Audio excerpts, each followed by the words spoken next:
Retour sur le plateau de TV Finance, il est 9h18. Intéressons-nous à présent aux devises et à leur cours. Pour nous accompagner, Benoît Fernandez-Rioux, bonjour. Bonjour.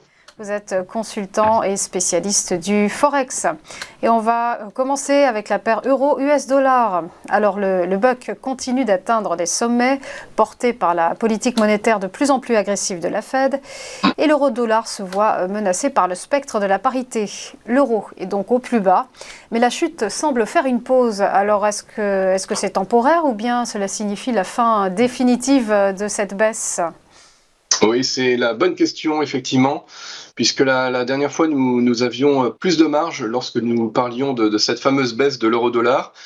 On avait plus de marge parce qu'on avait 150 points, 200 points devant nous, et là, désormais, cette marge, ce coussin, a été grignoté, puisque la semaine dernière, l'euro-dollar a testé les plus bas depuis janvier 2017, c'est-à-dire qu'on a été rejoindre en gros 1,0350 environ, donc les 1,0350 c'est vraiment le niveau, le chiffre rond à surveiller pour la suite.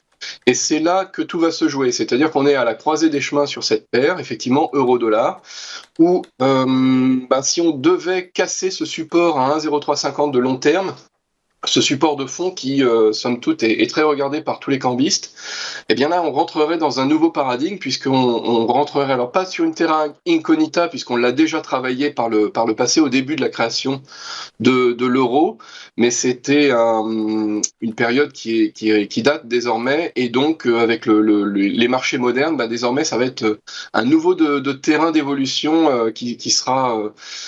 éventuellement qui s'ouvre à nous, mais c'est pas les probabilités les plus fortes, puisque effectivement désormais tout est pricé dans les cours, hein. La rehausse des taux de la Fed, c'est pricé,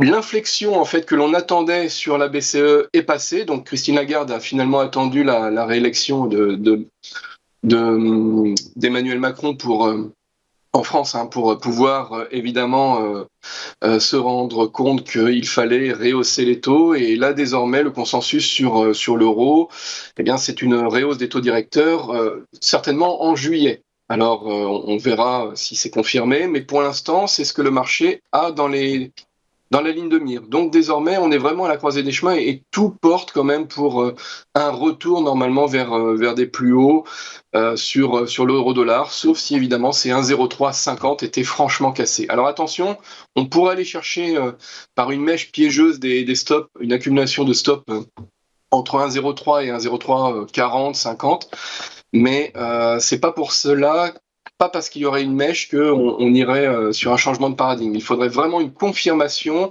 une stabilisation des cours sous les 1,0350, voire même, j'ai envie de dire, sous les 1,03 clairement.